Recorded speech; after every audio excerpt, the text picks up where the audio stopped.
자, 여러분, 지금 AI 하드웨어 세계에서 정말 거대한 지각 변동이 일어나고 있습니다. 우리 눈에 보이지 않는 곳에서 벌어지는 이 전쟁이요, 바로 미래의 인공지능 패권을 결정하게 될 겁니다. 오늘 바로 그 새로운 전쟁터의 핵심을 한번 제대로 파헤쳐 보겠습니다. 그럼 바로 본론으로 들어가서 제가 질문 하나 던져볼게요. 우리는 매일같이 더 똑똑해지는 AI를 보고 있잖아요? 그런데 왜 이 강력한 기술이 보이지 않는 벽에 탁 부딪히고 있는 걸까요? 그 답은 아마 여러분이 생각하는 바로 그곳에 있진 않을 겁니다. 이 슬라이드를 보시면 정말 흥미로운, 아니 좀 충격적인 사실을 알 수 있는데요. 이 전문가의 말을 들어보세요. 놀랍게도 문제가 AI의 뇌 성능이 아니었던 거예요. 오히려 그 뇌에 데이터를 공급하는 혈관이 막혀 있었다는 거죠. AI가 똑똑하게 생각하는 시간보다 데이터를 가만히 기다리는데 훨씬 더 많은 시간을 쓴다는 겁니다. 네, 바로 이겁니다. 오늘의 핵심이죠. AI에 뇌를 보내야 하는데 이 동맥이 꽉 막혀버린 일종의 동맥경화가 일어나고 있다는 겁니다. 이것이 바로 오늘 우리가 파헤칠 이야기의 진짜 시작점입니다. 자, 그럼 첫 번째 장으로 넘어가 볼까요? 이 데이터 병목 현상, 이 교통체증을 해결하기 위해서 주 거대 기업이 정말 치열한 전쟁을 벌이고 있거든요. 한번 들여다보시죠. 먼저 삼성입니다. 삼성의 접근법은 뭐랄까 굉장히 현실적이에요. 지금 있는 기술, 그러니까 이 HBM3E를 완벽하게 만들어서 대량으로 쫙 풀어버리는 거죠. 이걸로 시장의 신뢰도 되찾고 점유율도 다시 가져오겠다. 바로 이겁니다. 기존 기술을 극한까지 끌어올리는 전략인 셈이죠. 자, 반면에 SK 하이닉스는요, 완전히 다른 그림을 그리고 있어요. 이건 뭐 거의 미래에서 온 것 같은 훨씬 더 급진적인 비전입니다. 기존에는 프로세서가 야, 메모리, 데이터 좀 가져와! 이랬다면 이제는 아예 메모리가 연산의 중심이 되는 그런 세상을 만들겠다는 거예요. 패러다임 자체를 바꾸려는 시도죠. 이 표를 보시면 두 회사의 전략 차이가 한눈에 딱 들어오죠?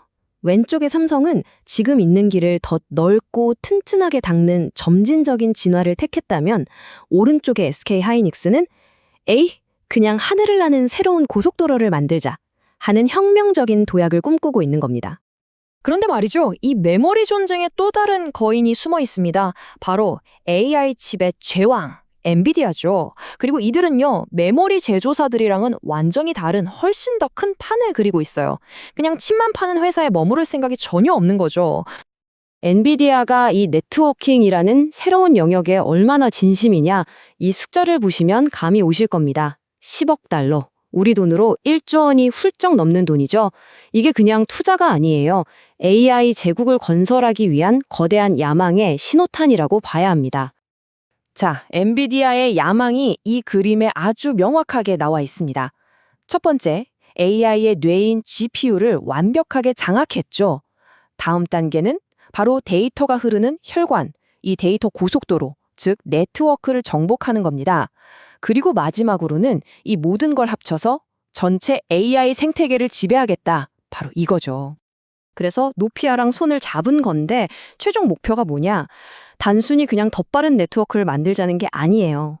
AI가 스스로 이쪽 길이 막히네? 그럼 저쪽으로 가야겠다 하면서 스스로를 최적화하는 그런 똑똑한 네트워크를 만들겠다는 겁니다. 데이터 센터부터 우리 손안의 스마트폰까지 모든 게 하나로 연결된 거대한 초지능 인프라. 정말 어마어마한 구상이죠? 자, 이제 판을 좀 더 넓혀서 보겠습니다. 이 기술 경쟁, 이게 단순히 기업들끼리 싸우는 게 아니거든요. 여기에는 막대한 시장 기회와 또 국가 안보라는 아주 복잡한 문제들이 얽혀 있습니다. 그야말로 지정학적인 체스 게임인 거죠. 그리고 그 게임의 한가운데 엔비디아의 CEO 젠슨 황이 서 있습니다. 젠슨 황 CEO가 왜 그렇게 중국 시장을 포기할 수 없느냐? 그가 직접 언급한 금액을 보면 알 수 있습니다. 연간 잠재 수익이 무려 5천억 달러. 상상해 가시나요? 이 엄청난 돈이 바로 엔비디아가 처한 딜레마의 크기를 그대로 보여주는 겁니다. 이 표를 보시면 엔비디아가 얼마나 복잡한 상황에 놓여 있는지 명확하게 보입니다. 한쪽에서는 중국이라는 거대한 시장이 제발 우리한테 칩 좀 팔아줘 하고 손짓을 하고 있고요. 다른 한쪽에서는 미국 정부가 안 돼, 팔지 마! 하면서 규제의 칼날을 들이밀고 있죠. 이러지도 저러지도 못하는 그야말로 진퇴양난의 상황인 겁니다. 자, 이제 마지막 장입니다. 이 모든 경쟁의 한가운데 있는 핵심 기술, 바로 HBM4에 대해서 좀 더 깊게 들어가 보겠습니다. 도대체 HBM4가 뭐길래 다들 이걸 차지하려고 이렇게 싸우는 걸까요? HBM4, 이름은 어려운데요. 아주 쉽게 비유해 볼게요. 기존 디램이 단독주택이라면 HBM은 그걸 아파트처럼 수직으로 착착 쌓아 올린 거예요. 데이터가 다니는 길이 좁은 골목길에서 왕복 16차선 고속도로로 바뀌는 거죠. 덕분에 GPU가 데이터를 훨씬 더 빠르고 또 훨씬 더 많이 받을 수 있게 되는 겁니다. 기술이 얼마나 빨리 발전하는지 한번 보세요. 지금 우리가 HBM3, 그리고 거기서 조금 더 좋아진 HBM3E 시대를 살고 있거든요. 그런데 바로 내후년 2026년부터는 이 HBM4가 본격적으로 시장을 주도하게 될 거라는 겁니다. 정말 눈 깜짝할 사이에 기술이 바뀌고 있는 거죠. 이 그래프를 보시면 HBM4가 가져올 성능 향상이 얼마나 엄청난지 한눈에 보이실 겁니다. 기존 D램이나 HBM3랑은 비교가 안 되죠.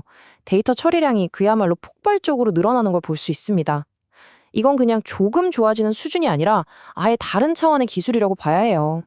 하지만 이렇게 대단한 기술이라고 해서 무조건 장밋빛 미래만 있는 건 아닙니다.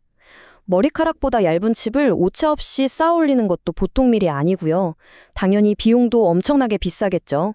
또 성능이 좋아지는 만큼 열도 어마어마하게 발생할 텐데 이 열을 어떻게 식힐 건지도 큰 숙제입니다. 넘어야 할 산이 아직 많은 거죠. 자, 오늘 이야기 이제 마무리할 시간입니다. 마지막으로 여러분께 이 질문을 던져보고 싶네요. 앞으로 AI가 계속 진화할 텐데 과연 무엇이 더 중요해질까요? 세상에서 가장 빠른 연산을 수행하는 두뇌일까요? 아니면 그 두뇌의 데이터를 가장 효율적으로, 가장 똑똑하게 전달하는 신경망일까요?